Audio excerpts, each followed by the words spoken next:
मुंबईतील 1993च्या साखळी बॉम्बस्फोटाचा मास्टरमाइंड दाऊद इब्राहिम पाकिस्तानमधल्या रुग्णालयात दाखल. विषप्रयोग झाल्याची माहिती भारत आणि पाकिस्तान सरकारकडून मात्र वृत्ताला दुजोरा नाही.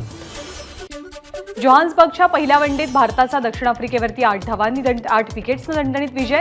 अर्शदीप आणि आवेश खानच्या धारदार वेगवान माऱ्यासमोर आफ्रिकन आर्मी 116 धावांमध्येच गारद. भारताकडून पदार्पण करणाऱ्या साई सुदर्शनच्या नाबाद 55 धावा. 43 चेंडूंच्या खेळीमध्ये 9 चौकार. श्रेयस अय्यरच्या 45 चेंडूंमध्ये 52 धावा. त्यानं 6 चौकार आणि 1 षटकार ठोकला. भारताकडून अर्शदीप सिंग आणि आवेश खान यांची गोलंदाजीत कमाल. दोघांनी मिळून घेतल्या 9 विकेट्स. अर्शदीपला 5 तर आवेशला 4 विकेट्स. संसदेत झालेल्या घुसखोरी आणि स्मोक कांडावरती आज दोनही सभागृहात गदारोळाची शक्यता. पंतप्रधान आणि गृहमंत्र्यांनी उत्तर देण्याच्या मागणीवर विरोधी पक्ष ठाम. अहमदनगर कल्याण महामार्गावर माळशेज घाटाजवळ भीषण अपघात. अपघातात 8 जण जागीच ठार. मृतांमध्ये एकाच कुटुंबातल्या 4घांचाही समावेश. ओतूरवरनं कल्याणच्या दिशेला जात असलेल्या पिकअपनं रिक्षा आणि ट्रकला दिली धडक. कल्याण डोंबिवली परिसराचा पाणी पुरवठा मंगळवारी बंद. बुधवारी कमी दाबानं पाणी पुरवठ्याची शक्यता.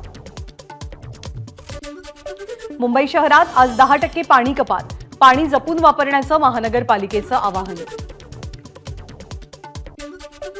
रायगड जिल्ह्यातील महाडजवळच्या तळीये इथल्या दरड दुर्घटनेतल्या 66 कुटुंबांची पक्क्या घरांची प्रतीक्षा संपली. 5 जानेवारीला शासन आपल्या दारी कार्यक्रमात या दरडग्रस्तांना घरांचं वितरण होणार. हिवाळी अधिवेशनाच्या शेवटच्या आठवड्याला आजपासून सुरुवात. अवकाळी पावसासंदर्भात गेल्या 2 दिवसांपासून सुरू असलेल्या चर्चेला मुख्यमंत्री आज उत्तर देणार. शेतकऱ्यांसाठी विशेष पॅकेजची घोषणा होणार का, याकडेही लक्ष. मराठा आरक्षणाबाबतही आज विधिमंडळात चर्चा. जरांगेने दिलेला 24 डिसेंबरचा अल्टिमेटम आणि ओबीसी आरक्षणाला धक्का न लावता मराठ्यांना आरक्षण देण्यासंदर्भात मुख्यमंत्री भूमिका मांडण्याचा अंदाज. ठाकरे गटाचे पक्षप्रमुख उद्धव ठाकरे आणि आमदार आदित्य ठाकरे आज नागपूरमध्ये हिवाळी अधिवेशनासाठी ठाकरे पिता पुत्र सभागृहात उपस्थिती लावणार. शिवसेना आमदार अपात्रता प्रकरणी आज अंतिम सुनावणी.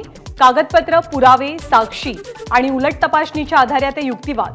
युक्तिवादासाठी दोनही गटांना 1.5 दिवसाची मुदत. 18 ते 20 डिसेंबर दरम्यान अंतिम सुनावणी विधानसभा अध्यक्षांकडून पूर्ण केली जाईल. तर 10 जानेवारीपर्यंत विधानसभा अध्यक्षांनी सगळ्या प्रकरणाचा निकाल देणं अपेक्षित आहे. सर्वोच्च न्यायालयाचे विधानसभा अध्यक्षांना निर्देश. मनोज जरांगेंच्या वक्तव्यांचा छगन भुजबळांनी पाढा वाचला. तू मला काय बघणार, तुझी तब्येत सांभाळ, तुझी दादागिरी सहन करणार नाही. जरांगेंना भुजबळांचा इशारा. आमची लायकी काढणारे तुम्ही कोण, आधीच मरकट त्यामध्ये मद्य प्यायल्यासारखं बोलतात. छगन भुजबळांचा मनोज जरांगेंवरती हल्लाबोल. मराठा समाजाला आमचा विरोध नाही, तर आमचा विरोध झुंडशाही आणि दादागिरीला. छगन भुजबळांचं जरांगेंना उद्देशून वक्तव्य. मराठा समाजाला वेगळं आरक्षण द्या, ओबीसींमधनं नको. छगन भुजबळांच्या वक्तव्याचा पुनरुच्चार. मागासलेल्यांना आरक्षण मिळायला लागल्यावरती ओबीसी आरक्षणात वाटेकरी आले. छगन भुजबळांचं विधान. शिंदे समितीकडनं खोटे कुणबी दाखले दिले जात आहेत. एकीकडे सराटे ओबीसींच्या आरक्षणाला विरोध करतायत, तर दुसरीकडे ओबीसी आरक्षण मिळवण्याचा अट्टाहास. छगन भुजबळांचं वक्तव्य. मराठ्यांना राजकीय आरक्षण मिळाल्यास ओबीसींचा सरपंचही होणार नाही. छगन भुजबळांची टीका. मागासवर्ग आयोगात गडबड सुरू. धमक्या देऊन आरक्षण मागणं चुकीचं. मंत्री भुजबळांची टीका. राज्यामध्ये सुरू असलेल्या साखळी उपोषणकर्त्यांना सरकारनं त्रास देऊ नये. मनोज जरांगेंचं आवाहन. दाखल केसेसमधल्या आंदोलकांना अटक करू नका. सरकारला जरांगेंचा इशारा. सरकारनं 24 डिसेंबरच्या आत आरक्षण द्यावं. मनोज जरांगेंची मागणी. यावेळी 1 तास देखील वेळ वाढवून दिला जाणार नाही. जरांगे पाटील यांचा सरकारला इशारा. समाजामध्ये तेढ निर्माण होऊ नये याची काळजी सर्व नेत्यांनी घ्यावी. बच्चू कडूंचं राज्यकर्त्यांना आवाहन. जर गाव खेड्यावरती याचे परिणाम झाले तर ते भयंकर असतील. बच्चू कडूंचा सावधानतेचा इशारा. उपोषणावरती लाठीचार्ज झालेला तुम्ही कधी बघितलाय का? आमदार बच्चू कडूंचा गृहमंत्री देवेंद्र फडणवीसांना सवाल। फडणवीसांनी भूमिका बदलायला नको होती, बच्चू कडूंचं वक्तव्य। आपण मराठा ही जात मानत नाही। मराठा जर जातीवाचक वाटत असेल तर तुम्हाला राष्ट्रगीतामध्ये हा शब्द काढावा लागेल। बच्चू कडूंचं सरकारला आव्हान। जरांगे पाटील यांना पाठिंबा देण्याच्या भूमिकेवरती ठाम। तारखा, इशारा आणि धमक्या न देता समाजाला न्याय कसा मिळेल हे बघायला हवं। रामदास कदम यांचा जरांगेंना सल्ला। तसंच भुजबळांनी आता थांबायला हवं, रामदास कदमांचा भुजबळांनाही सल्ला। मराठा आरक्षणावरनं प्रकाश आंबेडकरांचा फडणवीसांवरती आरोप। महाधिवक्ता आशुतोष कुंभकोणी यांना न्यायालयामध्ये युक्तिवाद करू नका असं फडणवीसांनी सांगितल्याचा आरोप। आदित्य आणि उद्धव ठाकरेंना शिवसेना आपणच निर्माण केलं असं वाटतंय। रामदास कदम यांची ठाकरे पितापुत्रांवर टीका। ठाकरे पितापुत्र गद्दार, रामदास कदम यांचा हल्लाबोल। नाशिकच्या आडगाव परिसरात गिरीश महाजनांनी घेतली बिऱ्हाड मोर्चेकऱ्यांची भेट। महाजन यांची शिष्टाई यशस्वी। नंदुरबारमधून निघालेला आदिवासी शेतकऱ्यांचा मोर्चा माघारी फिरणार। अधिकाऱ्यांसोबत चर्चा करू आणि नाशिकमध्ये गोल क्लब मैदानावरती बिऱ्हाड मोर्चाचा समारोप करू, सत्यशोधक शेतकरी सभेचे किशोर ढमाळे यांची माहिती। विदर्भात अधिवेशन सुरू आहे, मात्र विरोधी पक्ष कुठे दिसतच नाहीत। वंचितचे अध्यक्ष प्रकाश आंबेडकरांची टीका। विरोधी पक्ष सत्तेत विलीन झाल्याचं दिसतं आंबेडकरांचं वक्तव्य। काही जण म्हणतात की आपण 83 वर्षांचे झालोय, पण आपण अजूनही तरुण। शरद पवारांचा विरोधकांना टोला। तसंच नवा इतिहास घडवून आणण्याचा इशारा दिलाय। 10 वर्षांपासून भाजपचं सरकार आहे, पण टीका करायला शरद पवारच लागतात। सुप्रिया सुळेंचा उपमुख्यमंत्री देवेंद्र फडणवीसांना टोला। छत्रपती संभाजीराजेंनी सर्व खासदारांची बैठक बोलावली। नितीन गडकरी, शरद पवार, नारायण राणेंनाही निमंत्रण। मराठा आरक्षणासंदर्भात सर्व खासदारांनी संसदेत एकमतानं आवाज उठवण्याबाबत चर्चा होणार। भिवंडीमध्ये ओबीसी सभेच्या व्यासपीठावर नाराजी नाट्य। आगरी सेना प्रमुख राजाराम साळवींना भाषण थांबवण्याची चिठ्ठी दिल्यामुळे नाराजी। नागपूरमध्ये राज्यातील काही रेल्वे उड्डाणपुलाचा केंद्रीय मंत्री नितीन गडकरींच्या हस्ते शुभारंभ। निमंत्रण पत्रिकेत नाव नसल्यामुळे मंत्री गुलाबराव पाटील यांच्याकडनं नाराजी व्यक्त। भिवंडीतल्या ओबीसी मेळाव्याकडे कपिल पाटील यांची पाठ। व्यासपीठावरच्या बॅनरवरती कपिल पाटलांचं नाव। कपिल पाटील, विजय वडेट्टीवार यांनी ओबीसी मेळाव्याला जाणं टाळलं। ओबीसीमधनं मराठा आरक्षणाच्या जरांगेंच्या मागणीचा ओबीसी बचाव परिषदेकडनं निषेध। एल्गार परिषदेमधनं ओबीसींमध्ये जनजागृती करणाऱ्या छगन भुजबळ आणि इतर ओबीसी नेत्यांचं केलं अभिनंदन।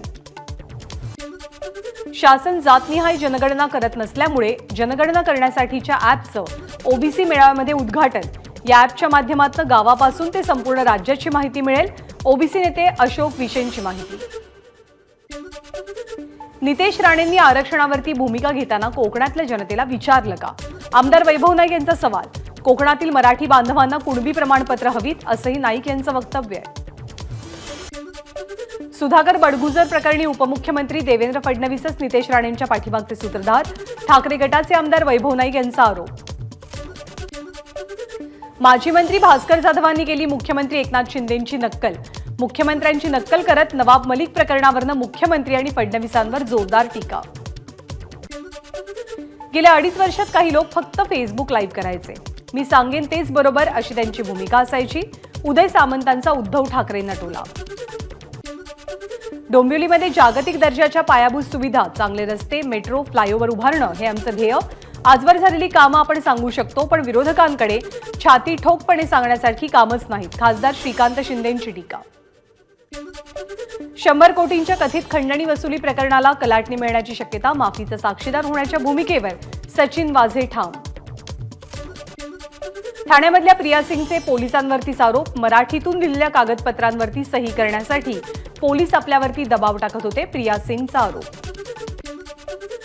ठाण्यात विरोधी पक्षनेते अंबादास दानवेंनी घेतली प्रिया सिंगची भेट। गायकवाड नावाच्या मुलाकडनं प्रिया सिंगला जाणीवपूर्वक जीवे मारण्याचा प्रयत्न। अंबादास दानवेंची प्रतिक्रिया। ठाण्यातील प्रिया सिंग हल्ला प्रकरणी तिघांना कासरवडवली पोलिसांकडून अटक।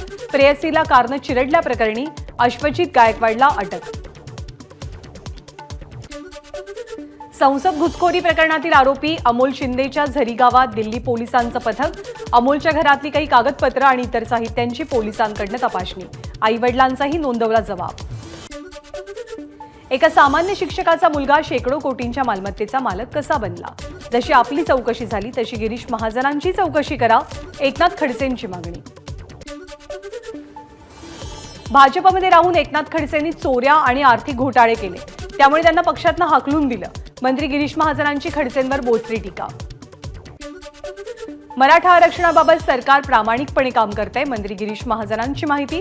राज्य सरकार आणि न्यायमूर्ती शिंदे समितीकडनं आरक्षणासाठी अतिशय वेगानं काम, महाजनांचं वक्तव्य.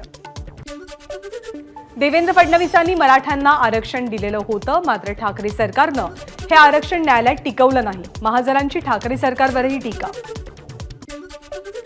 उत्तरेकडे वाहणाऱ्या थंड वाऱ्यांमुळे धुळे शहरासह जिल्ह्यामध्ये कडाक्याच्या थंडीत वाढ, तापमान 10 अंश सेल्सिअसवर. रत्नागिरी जिल्ह्यामधल्या हरणीच्या समुद्रात पारंपरिक आणि तांत्रिक मच्छीमारांमध्ये वाद, बोटीला धडक दिल्यामुळे वाद झाल्याची माहिती. जळगावच्या 40 गावमध्ये दूध उत्पादक शेतकरी आक्रमक, दुधाला समाधानकारक भाव मिळत नसल्यामुळे शेतकऱ्यांकडून सरकारचा निषेध. सरकार बाजार समितीत उतरून कांदा खरेदी करू शकत नाही, नाफेडच्या व्यवस्थापकीय संचालकांची माहिती. साठवून ठेवलेला कांदा खराब होत असल्यामुळे शेतकऱ्यांनी धान्य भांडार योजनेचा लाभ घ्यावा, शेतकऱ्यांना आवाहन. कांद्यावरच्या निर्यात बंदीनंतर सातत्यानं कांद्याचे भाव घसरत असल्यामुळे शेतकरी संतप्त. एनसीसीएफकडनं कांदा खरेदी होत नसल्याचा शेतकऱ्यांचा आरोप. खुल्या बाजारात सोयाबीनचे दर घसरले, त्यामुळे सोयाबीनची आवक थांबल्यामुळे व्यापारी चिंतेत. दिवाळीनंतर 5200 वरती गेलेल्या भावात सुमारे 800 रुपयांची घसरण. यवतमाळ जिल्ह्यात कपाशीचे दर 1000 ते 1500 रुपये प्रति क्विंटल मागे कमी झाल्यामुळे शेतकऱ्यांना मोठा फटका. शासनानं ठरवलेल्या एमएसपी दराप्रमाणे कापूस खरेदी करण्याची मागणी. ऊसापासून इथेनॉल निर्मिती करण्यास केंद्र सरकारची परवानगी, केंद्र सरकारच्या निर्णयाचं मुख्यमंत्र्यांकडून स्वागत. जालन्याच्या वडीगोद्रीमध्ये ओबीसी समाजाचं साखळी उपोषण, उपोषणाचा आजचा 14वा दिवस. राज्यपाल रमेश बैस आणि सरसंघचालक मोहन भागवत कोल्हापूरच्या दौऱ्यावर. राज्यपालांच्या हस्ते शिवाजी विद्यापीठाचा पदवीदान समारंभ संपन्न होणार. पंतप्रधान नरेंद्र मोदींकडनं महाराष्ट्राच्या जखमेवरती मीठ चोळण्याचं पाप, काँग्रेसचे प्रदेशाध्यक्ष नाना पटोलेंची टीका. मुंबई अदानींच्या नावे करण्याचा पंतप्रधान मोदींचा प्रयत्न, पटोलेंचं टीकास्त्र. वन नेशन वन इलेक्शन संदर्भात माजी राष्ट्रपती रामनाथ कोविंद यांच्या नेतृत्वातल्या समितीची आज बैठक. आतापर्यंत झालेल्या प्रगतीचा आढावा घेणार. उत्तर प्रदेशच्या वाराणसीमध्ये पंतप्रधान मोदींचा रोड शो. रोड शोच्या दरम्यान पंतप्रधानांच्या ताफ्यानं रुग्णवाहिकेला मार्ग मोकळा करून दिला. वाराणसी दौऱ्याचा आजचा दुसरा दिवस. 19,000 कोटींपेक्षा अधिक योजनांचं उद्घाटन करणार, पायाभरणी सुद्धा होणार. वंदे भारत ट्रेनला दाखवणार हिरवा कंदील. संसद घुसखोरी प्रकरणात मोठे पुरावे हाती. आरोपींच्या मोबाईलचे जळालेले तुकडे पोलिसांना राजस्थानमध्ये सापडले. मास्टरमाइंड ललित झानं सर्व आरोपींचे मोबाईल घेऊन त्याचे तुकडे करून मोबाईल जाळून टाकले होते. युरोपाचं इस्लामीकरण होऊ लागलंय, पण इटलीमध्ये शरिया कायदा लागू होऊ देणार नाही. इटलीच्या पंतप्रधान जॉर्जिया मेलोनी यांचं मोठं विधान. गुजरातच्या वलसाड जिल्ह्यात भंगाराच्या गोदामाला मोठी आग. अग्निशमन दलाच्या जवानांकडून आगीवरती नियंत्रण. आगीत गोदाम पूर्णतः जळून खाक.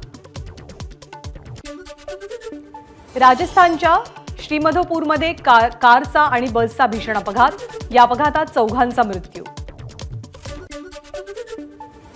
जम्मू काश्मीरच्या गुलमर्गसह अनेक भागात मोठी बर्फवृष्टी. पर्यटकांच्या समस्या वाढल्या. तामिळनाडूच्या काही भागात मुसळधार पाऊस. पावसामुळे सखल भागात पाणीही साचलं.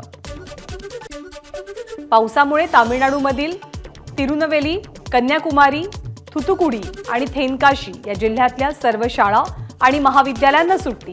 काही जिल्ह्यांना पावसाचा ऑरेंज अलर्ट. प्रकृती अस्वास्थ्यामुळे अभिनेत्री तनुजा रुग्णालयात दाखल. जुहू इथल्या रुग्णालयात आयसीयूमध्ये उपचार सुरू.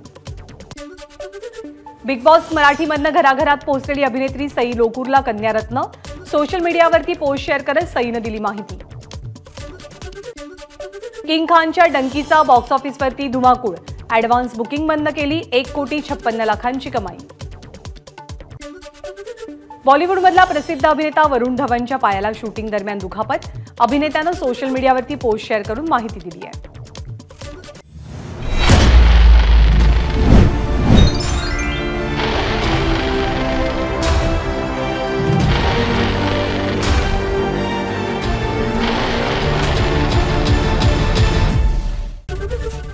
एबीपी माझा, उघडा डोळे बघा नीट.